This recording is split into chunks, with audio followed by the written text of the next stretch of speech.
हालांकि पर्दे पे सिर्फ ईरान के नए सुप्रीम लीडर मुश्तबा खामेनेई की सेहत से उठने वाले सवाल ही नहीं हैं, बल्कि अब एक सवाल आयतुल्ला अली खामेनेई की पत्नी को लेकर भी आया है, जिसमें ईरान की ओर से एक चौंकाने वाला दावा किया गया है। अली खामेनेई की पत्नी जिंदा हैं और ठीक हैं। ये रिपोर्ट तब आई है जब गुरुवार को ही मुश्तबा का एक ऑडियो आया था, जिसमें उन्होंने अपनी मां की मौत का जिक्र नहीं किया था। उसी के बाद इस्लामिक रिवोल्यूशनरी गार्ड कोर यानी IRGC के मुखपत्र फार्स न्यूज़ ने एक बड़ा दावा किया। फार्स न्यूज़ ने अपनी रिपोर्ट में ये बताया है कि ईरान के दिवंगत सर्वोच्च नेता अली UEM जयपुर एक आदर्श लक्ष्य है। भावी छात्रों के लिए अच्छी नौकरी, भविष्य के लिए तैयार कौशल के साथ अच्छी शिक्षा। खामेनेई की पत्नी मंसूरे खुजास्ते बगैरजादे जीवित है और उनकी हत्या को लेकर अब तक जो भी रिपोर्ट सामने आई हैं वो सब गलत है। हालांकि उन्हें लेकर दावा था कि मसूदाजे पहले ही दिन इजराइल और अमेरिका के हमले में आयतुल्ला अली खामेनेई के साथ मारी गई थी। मुश्तबा कितने चोटिल हैं, उनकी हालत कैसी है, इसको लेकर अलग अलग अटकलें हैं, अलग अलग बयान और सवाल हैं। लेकिन एक बात सच है कि जैसे ही ईरान से नए सुप्रीम लीडर मुश्तबा खामेनेई का ऑडियो संदेश आया, ईरान ने पूरी ताकत से दुश्मन के ठिकानों पर बारूद बरसाना शुरू किया।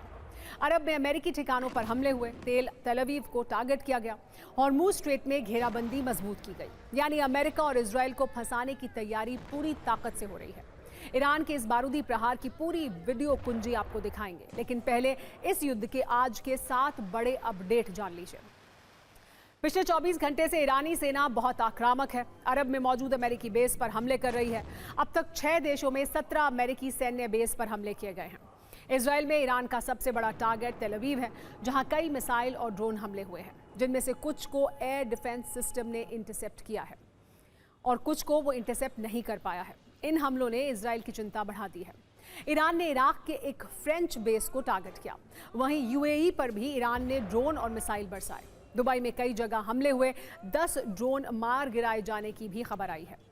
हर बीतते दिन के साथ हॉर्मुज स्ट्रेट वाला संकट बढ़ता जा रहा है। फारस की खाड़ी में 5 ऑयल टैंकरों पर हमले हुए, जिनमें अमेरिकी टैंकर भी शामिल हैं। आज का सबसे बड़ा अपडेट अमेरिका का टेंशन बढ़ाने वाला है। IRGC का दावा है कि उसने USS लिंकन पर ड्रोन अटैक किया और इस ड्रोन अटैक में USS लिंकन को नुकसान हुआ है।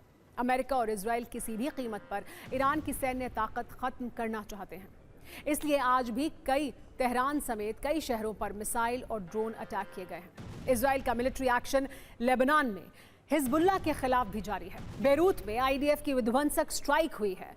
कई हिजबुल्लाह लड़ाकों के मारे जाने की खबर आई है। फिलहाल इस पूरे युद्ध का सेंटर पॉइंट हॉर्मुज स्ट्रेट बना हुआ है, जहां से जहाजों की आवाजाही अब भी बंद है।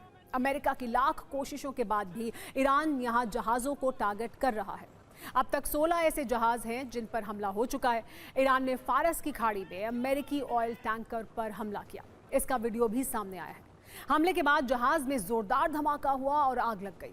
वहीं दुबई में सिटी बैंक की बिल्डिंग पर हमला किया गया। इस हमले के बाद दहशत का माहौल है। सिटी बैंक ने UAE की ब्रांच अस्थायी रूप से बंद कर दी। दुबई ऑफिस से कर्मचारियों को सुरक्षित स्थान पर भेजा गया है। इसके अलावा भी दुबई में कई जगह पर ड्रोन हमलों की खबर है। ड्रोन हमले के बाद कई इलाकों में आग लग गई। ईरान का मकसद अमेरिका के इन सहयोगी देशों पर हमला कर अमेरिका पर दबाव बनाना है। ईरान में भी लगातार हमले हो रहे हैं। ईरान में रमज़ान के अंतिम शुक्रवार को कुद्स डे मनाया जाता है। आज इसी कुद्स डे के मौके पर जब अमेरिका विरोधी जुलूस निकाला गया तो एयर स्ट्राइक हुई। हालांकि हमले के बाद भी लोग भागने की बजाय नारेबाजी करते रहे। वहीं इराक में ईरान समर्थित पॉपुलर मोबिलाइजेशन फोर्सेस के ठिकानों को भी अमेरिका ने निशाना बनाया। इनके ठिकानों में अमेरिका ने लुकास ड्रोन से यहां हमला किया। ईरानी ड्रोन की तरह लुकास ड्रोन अमेरिका के सस्ते कामिकाजी ड्रोन में से है। अगला वीडियो लेबनान का है। यहां भी जमकर बारूद बरस रहा है। इजरायली सेना ने बेरूत में हिजबुल्लाह का कमांड सेंटर तबाह कर दिया है। दक्षिण लेबनान में भी IDF की स्ट्राइक हुई है। मिसाइलें लॉन्च की जा रही हैं, ड्रोन हमले हो रहे हैं, बम बारूद बरस रहा है।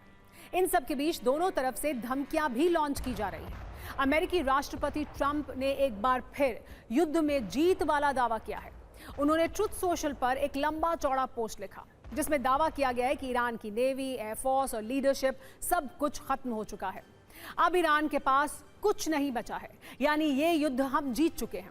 लेकिन ईरान की तरफ से हमलों का जवाब भी दिया जा रहा है और धमकियों का भी। ईरानी सुरक्षा परिषद के सचिव लारिजानी ने कहा है कि युद्ध तब तक जारी रहेगा जब तक इजराइल नाम का देश धरती पर मौजूद है। कुछ ऐसी ही धमकी ट्रंप ने भी दी है। कहा है, हम ईरान के उस आतंकवादी शासन को धरती के नक्शे से मिटा देंगे जो दुनिया के लिए खतरा है। वहीं लारिजानी ने कहा है कि ट्वीट पोस्ट करने से जंग नहीं रुकेगी। हम तब तक अमेरिका का पीछा नहीं छोड़ेंगे जब तक कि वो हम पर हमला करने की गलती न मान ले। ईरान के तेवर बता रहे हैं कि वो किसी भी कीमत पर झुकने को तैयार नहीं है। आज ईरान की सड़कों पर सरकार के समर्थन में बड़ी संख्या में लोग उतरे। इन लोगों ने अमेरिका के खिलाफ नारेबाजी की। लोगों के साथ खुद राष्ट्रपति मसूद पेजेश्कियान, सुरक्षा परिषद के सचिव अली लारिजानी और IRGC के सैन्य कमांडर अहमद रिजा रादान भी मौजूद रहे। प्रदर्शन के दौरान सार्वजनिक तौर पर अमेरिका के खिलाफ बयान दिए। युद्ध शुरू होने के बाद ये पहली बार है जब राष्ट्रपति और इतने बड़े सैन्य कमांडर सार्वजनिक तौर पर दिखे हों। ईरान इसके जरिए ये भी बताना चाहता है कि शासन अब भी मजबूत है और जनता एकजुट है। इस दौरान अमेरिका को क्या नसीहत दी गई, इस रील में आप देखिए। एक तरफ हमले हैं, दूसरी तरफ धमकियां हैं, तो एक और तीसरी तरफ लड़ाई भी लड़ी जा रही है। ये लड़ाई है युद्ध में रणनीतिक तौर पर खुद को दुश्मन से आगे दिखाने की। इसके लिए दोनों तरफ से वीडियो रिलीज किए जा रहे हैं। ऐसा ही एक वीडियो आज व्हाइट हाउस ने जारी किया, जो तो दूसरा AI वीडियो ईरानी मीडिया ने दिखाया। व्हाइट हाउस के वीडियो में ट्रंप को वॉर हीरो बताया गया। B-2 बॉम्बर से हमला दिखाया गया। वॉरशिप, फाइटर जेट से हमले दिखाए गए। साथ ही खामेनेई समेत मारे गए 9 ईरानी कमांडर्स की तस्वीर दिखाई गई। वहीं ईरानी मीडिया ने जो वीडियो जारी किया उसमें खामेनेई को रक्षक बताया। मुश्तबा की तस्वीर के साथ लिखा खामेनेई इज बैक। इसमें ट्रंप को हमलावर के तौर पर दिखाया गया। बाद में ईरान का जवाबी हमला और हमले से ट्रंप को डरते हुए दिखाया गया। वैसे पिछले कुछ दिनों से जिस तरह ईरान जवाबी हमले कर रहा है, उससे अमेरिकी बेस को जबरदस्त नुकसान पहुंचा भी है। अल-दाफरा एयरबेस से कई नई सैटेलाइट तस्वीरें इसकी गवाही भी दे रही हैं। इन तस्वीरों में अमेरिकी एयरबेस पर एक गड्ढा देखा जा सकता है जो ईरानी मिसाइल हमले की वजह से हुआ है। इस तरह के हमले सुपर पावर अमेरिका के लिए बड़ी चोट हैं।